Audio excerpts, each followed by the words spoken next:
Mr. Deputy Speaker. Mr. Deputy Speaker, thank you very much for allowing me to enter this debate as we look at the implications of the Finance Bill 2023 as laid by the Minister of Finance today. First, let me congratulate my colleague, the member for Oropouche West, for a very clear and precise delivery in terms of looking at most of, if not all of the issues as presented in the bill by the Minister.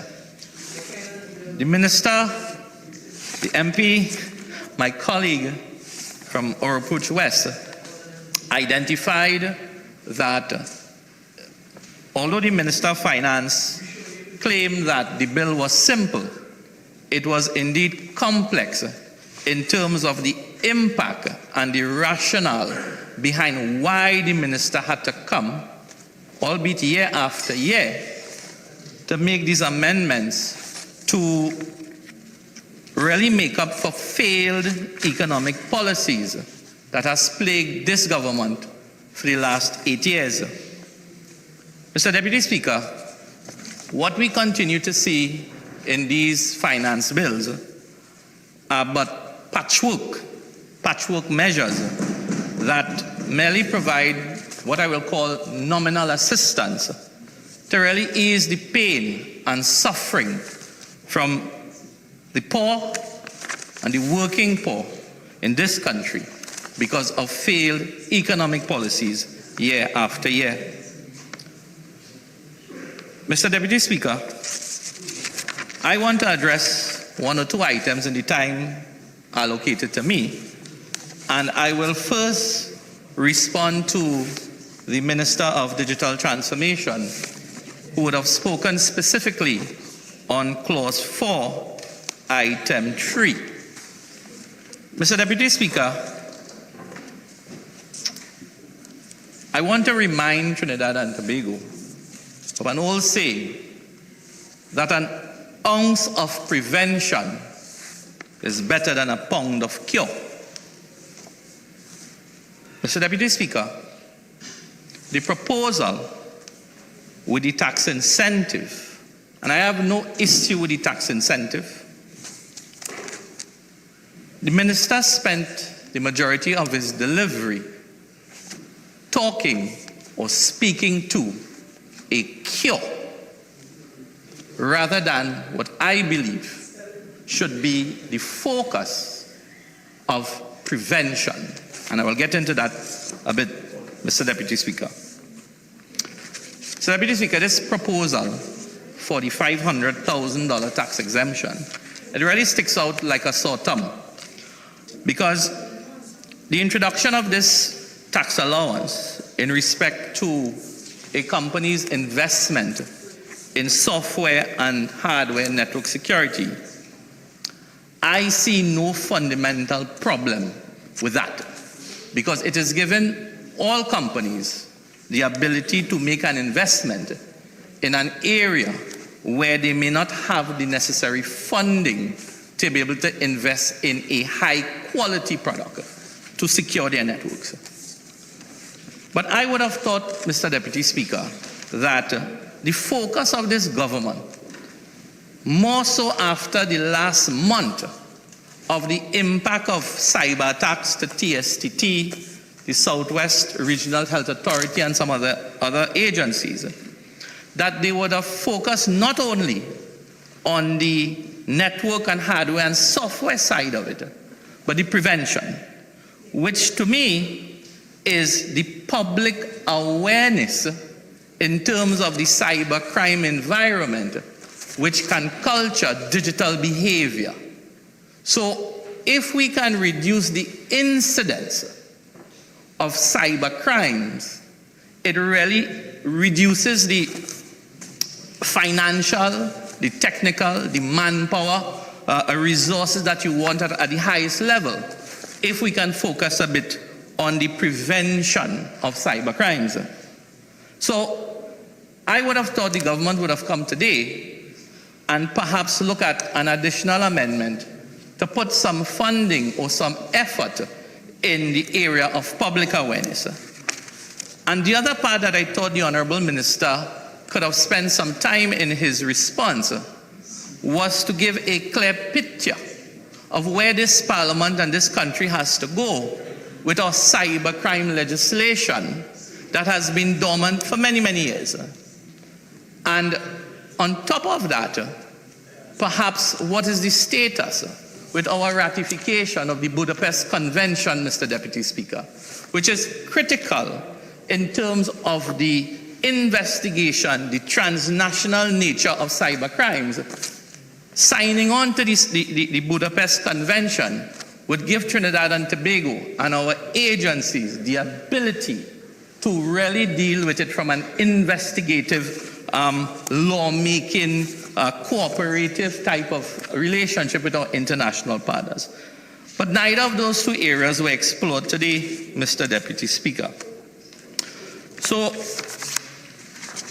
I just want to refer to the Joint Select Committee, which was highlighted by the minister.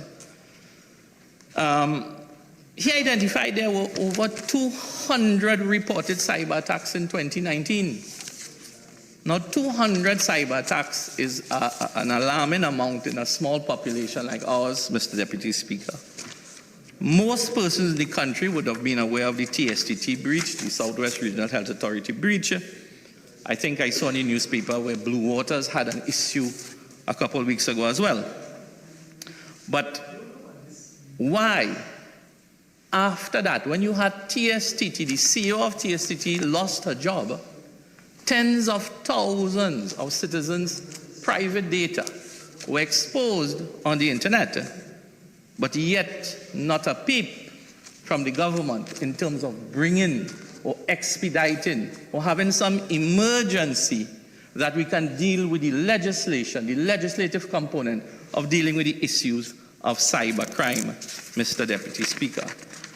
Mr. Deputy Speaker, this matter, while the minister sees the tax incentives as a simple measure, what the minister doesn't see is the issue of cybercrime as a serious and potential risk to both our public safety, our private sector business, and our international face, where our investors must feel safe and secure to bring their business to Trinidad and Tobago, to bring their proprietary data to Trinidad and Tobago, to bring their trade secrets to Trinidad and Tobago. Mr. Deputy Speaker, if they are not comfortable that their trade secrets can be protected here, well then, we're already in a bad state where international investors are running. Then the few who want to come may not be so inclined to do so. But Mr. Deputy Speaker, if you allow me a couple minutes to just speak on the issue of the cybercrime legislation, which I know sat before a Joint Select Committee in the last Parliament, and I'm not sure what is the situation with it. But just a couple months ago in Port of Spain, we had a meeting, a seminar, where the issue of weapons of mass destruction and cybercrime and cybersecurity was discussed among many colleagues, a few members of the government, some of the state agencies were there.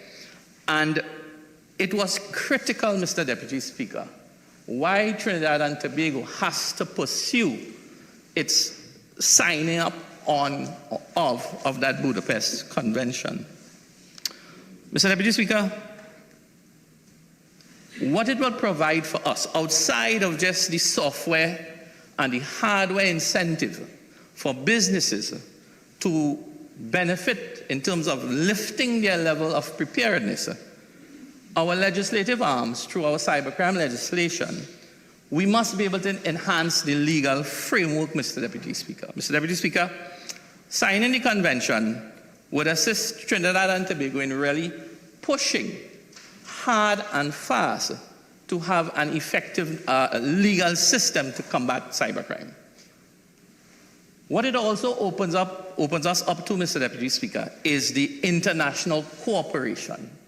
International cooperation is important for the investigative component, And I know the minister spoke about some matter of we not having the expertise here in Trinidad and Tobago. I think we do have the expertise. I've worked with many local companies here in my own field, and I know there are people who are quite competent, quite capable of doing the work.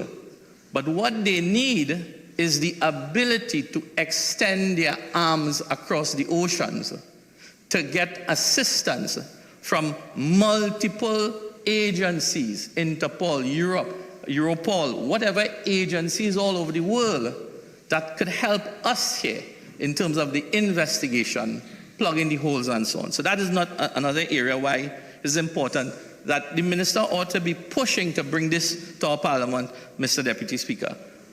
Another thing too is that our own local enforcement agencies, Mr. Deputy Speaker, can have the benefit of modern training in investigative techniques in terms of hunting down those who will take our information and terrorize us with it. Having access to that treaty will give us some additional benefit, Mr. Deputy Speaker. So I thought the minister could have spent some time in looking at that aspect in terms of the benefits for that.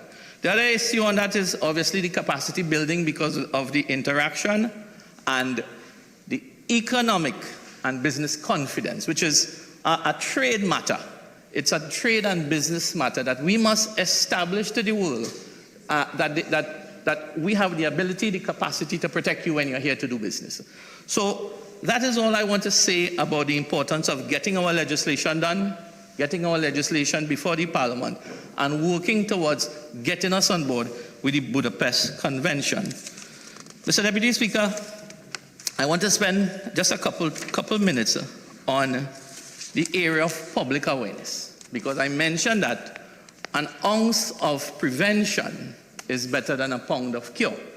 So why is public education important? Mr. Deputy Speaker,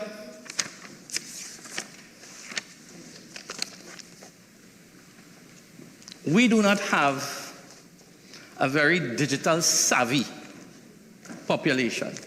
Although we have over 800,000 Facebook accounts, probably 2.5 million cell phones with data services, I don't think that we are on the cutting edge of our population being able to understand the intricacies of your digital environment and the behavior that is required for it, Mr. Deputy Speaker. So, Mr. Deputy Speaker, just quickly, the government ought to have not only in terms of bringing the fiscal incentive, the tax exemptions for businesses to improve their framework, their digital framework, but there should have been an effort to go out to the general public.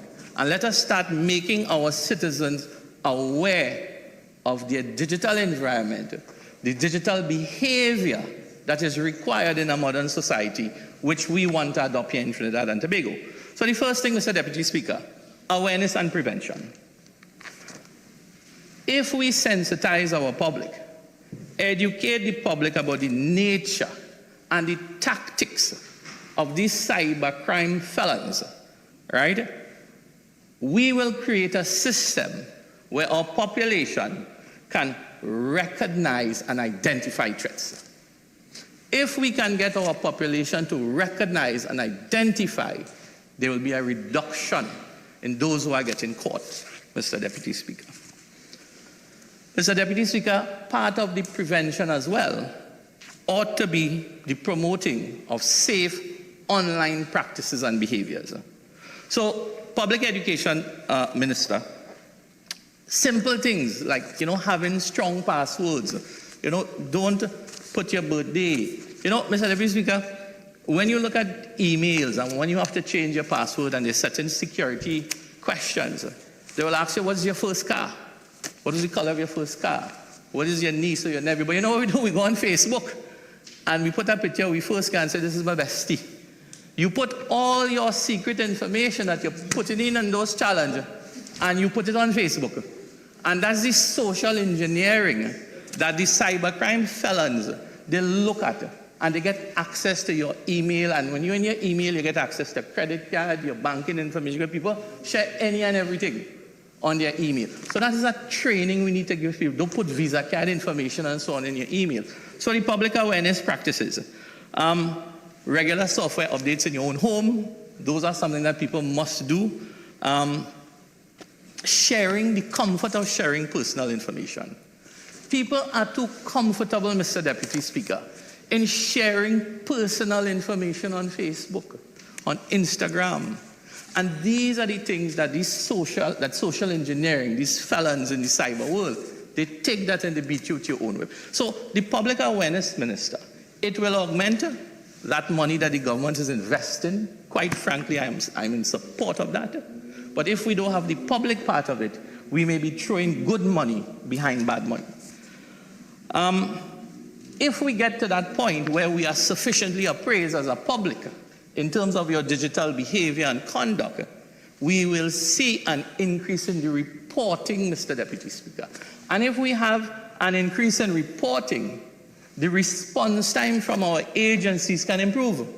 And if we have an improved response time from our cybercrime units, from TTPS, from Caribbean Impacts, those agencies, you will see an overall pressing down or reduction, because people become aware, they know the police and these agencies are responding effectively. Let me try that. And obviously the last item, Mr. Deputy Speaker, is we will build a culture of safety, a culture of digital safety, because Minister has talked about going to a cashless society. That is the way of the world. If we don't prepare our citizens for a particular behavior in a digital society, well, then we are creating problems. So, Mr. Deputy Speaker, just to close that particular area in response to the minister, it is, while I have no objections in the tax incentive, I thought the government could have done a little more in terms of dealing with the issue of cybercrime and cyber threats going forward. And based on that, Mr. Deputy Speaker, only yesterday, for this year, I think I have had 3 persons come to my office with incidents of phishing and they lost their money. And 2 out of the 3 persons, Mr. Deputy Speaker, are well-educated people. They are not to say uneducated, that, they didn't understand what was happening. But these are people who I would have thought would have read through that nonsense, but you lost 20,000, 30,000 because they say they want a fee to send you a check. And that's the issue. If we don't educate them, we'll have that problem. So, Mr. Deputy Speaker, you know what I did? I reached out to Caribbean Impacts yesterday. And in absence of the government, looking at the public education in this, I've asked Caribbean Impacts to look at joining with me in the constituency of Mayaro to do a 1-week cybercrime workshop that will actively involve my schools, my small businesses, the general public, and with a bit of corporate sponsors, experts from Caribbean Impacts, we can start the public awareness education in rural Trinidad and Tobago. And why that is important, Mr. Deputy Speaker? Because of the nature of the economic challenges that people are facing today, more so in rural communities like the ones that I represent, Mr. Deputy Speaker. It is allowing the snake charmers and the men with snake oil to fool people who are desperate for a chance to survive. And they are willing to take the last little bit of money in their pocket, Mr. Deputy Speaker, and try something. And when they try something, Mr. Deputy Speaker, they are in problems. So all I'm saying, perhaps as we come back to this Parliament in the new year, perhaps looking at some public education in that area will be important. So, Mr. Deputy Speaker, I will leave that issue on the cybercrime and the cyber incentive there for the moment.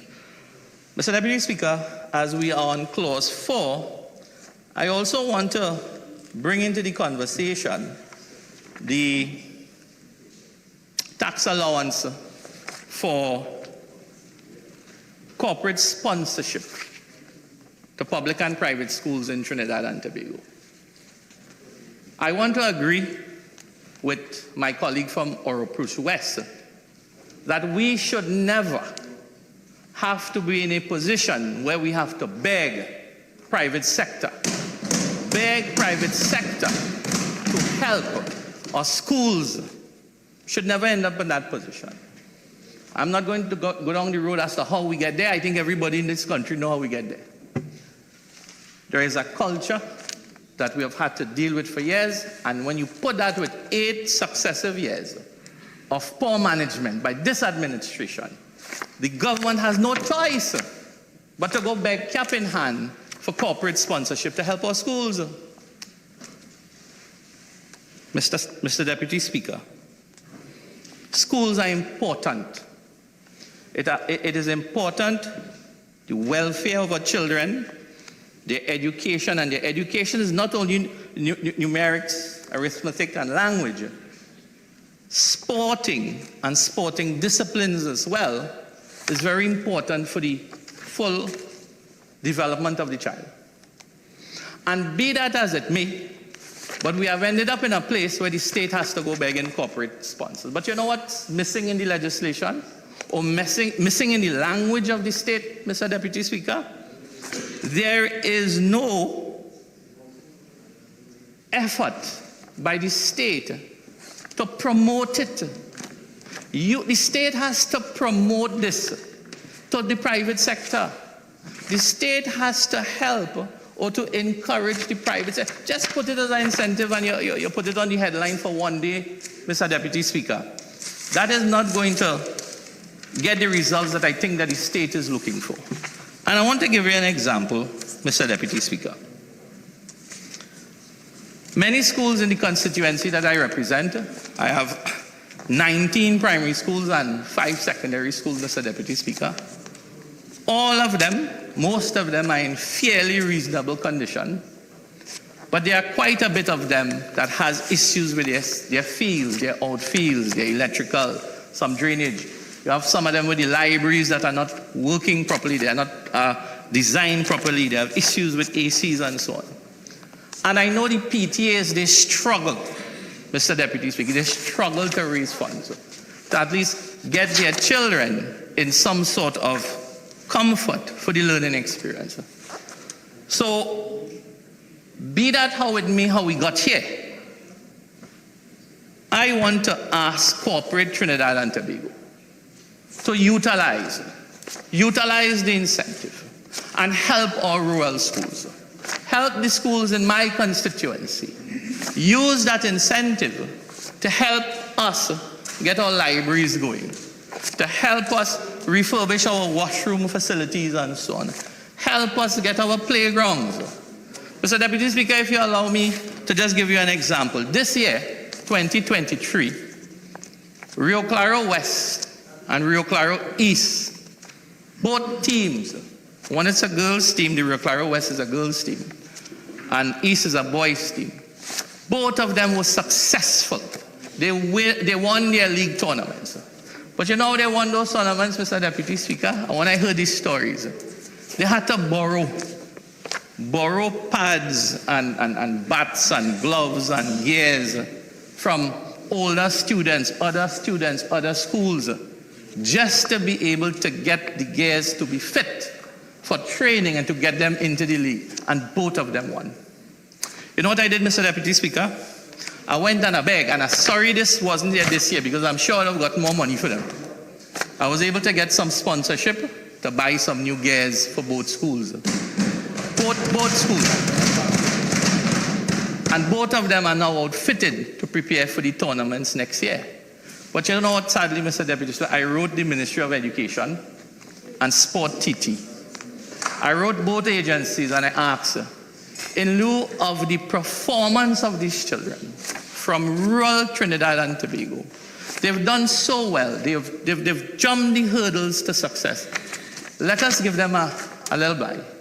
Can you help them repair their fields, their cricket fields, so we can help them prepare for next year? So, Deputy Speaker, I had the courtesy of a response only from Sport TT, and they advised that that is not a mock. That is not their job. And I must go to the Ministry of Education. I think I did write the permanent secretary, I believe. And I have yet to get a response from that. But I made a case. I know funding is a challenge.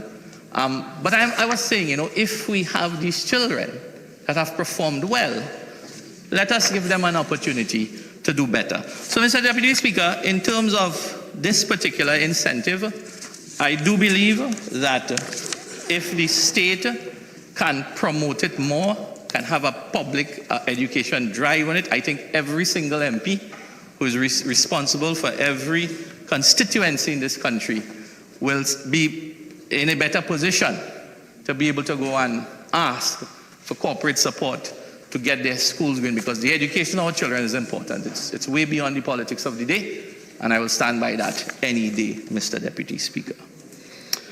Mr. Deputy Speaker, I want to speak on Clause 4, Item 1, very, very briefly, because I know my colleague from Orpuch West spoke about it.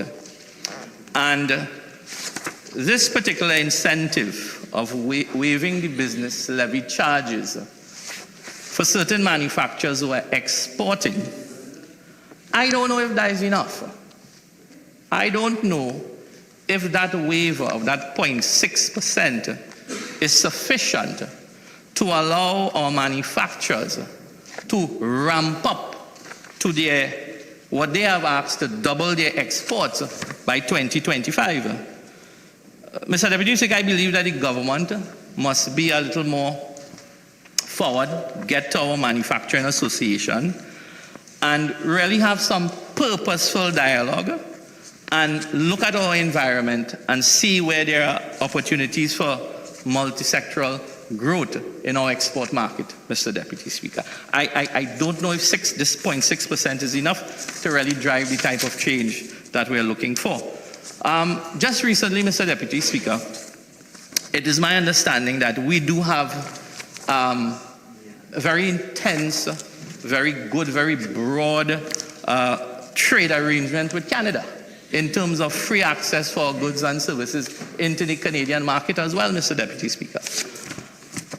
I have yet to see what efforts that the state, that the government is making in terms of looking at these recent trade agreements like with Canada, Saudi Arabia. Sorry. Honourable Member, your initial speaking time of 30 minutes has elapsed. You have an additional 15 minutes. You care to avail yourself? Yes. Kindly proceed. Thank you very much, Mr. Deputy Speaker. Yes, so as I was mentioning, I find it strange that I haven't seen a very focused approach in terms of these two bilateral trade agreements that we have with Canada and what we've done with Saudi Arabia most recently. And then we have a bunch of other partial scope agreements, Mr. Deputy Speaker. I'm not seeing the effort that I think is really needed to get our goods and services into those markets to really allow our manufacturers to ramp up their exporting capabilities. So sometimes, you look and we believe that these hodgepodge measures that are coming up year after year in budgets, it leaves you to wonder if we are really serious in putting Trinidad and Tobago in a place that we want to be as a preferred exporter here in the Caribbean. But to close off that particular point, Mr. Deputy Speaker,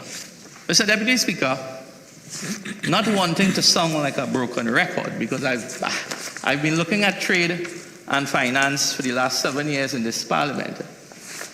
And if we really want to deal with matters of manufacturers, export, import, trade, we have to fix the operational issues. We are not addressing the operational issues. We could put 10,000 pieces of legislation, 25 agreements with every country in the world, and if we can't fix the ease of doing business, we are nowhere. We are nowhere. If we cannot deal with the manpower shortages at customs and excise, we are nowhere.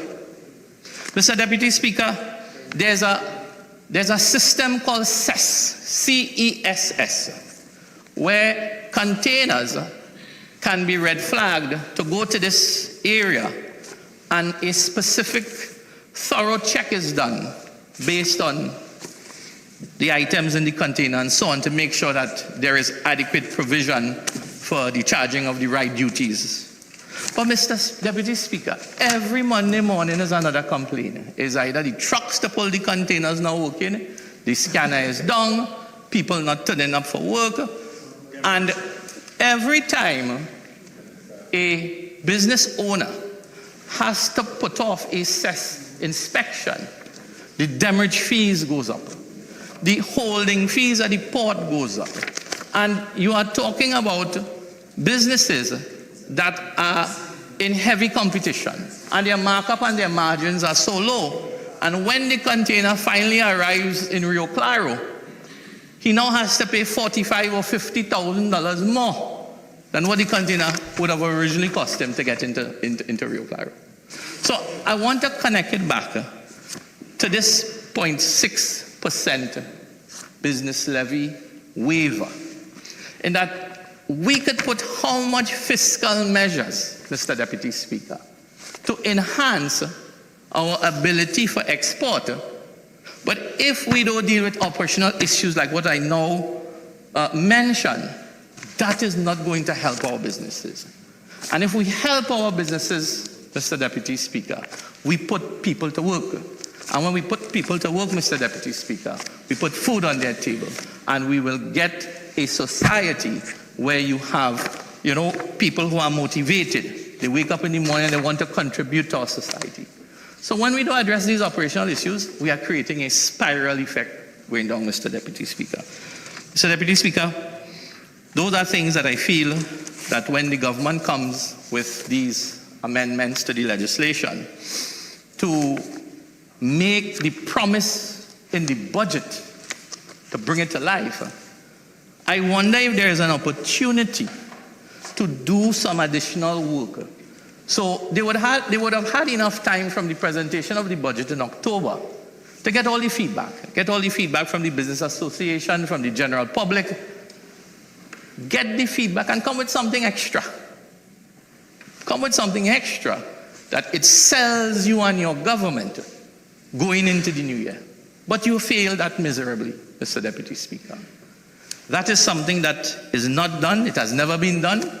We come every year like an anniversary, a ritual, where we come with these finance bills, one or two, and we just make amendments to make sure that what was promised in the budget gets legal effect and life in the next year ahead. So that's what we're doing here today, Mr. Deputy Speaker. Mr. Deputy Speaker,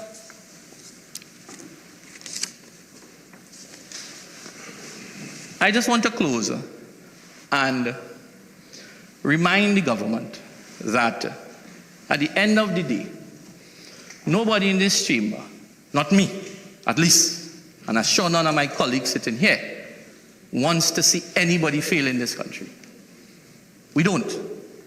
But we have a duty here to point out to those on the other side where they may be going wrong. And we take the time and the effort, sometimes as short as it may be, to find the opportunity in a reasonable and a respectful manner to allow the government to either make some opportunities to make a change. Mr. Deputy Speaker, I want to say that we will continue as the opposition in this country to poke holes in any legislation come before this House. We will poke holes, we will identify the weaknesses, and if the government agrees with it, they change it. If they don't agree, well, they leave it as it is, and we deal with it as a nation and as a people going forward. So, Mr. Deputy Speaker, thank you for the opportunity to share my 2 cents on these matters today, and I thank you. Take care.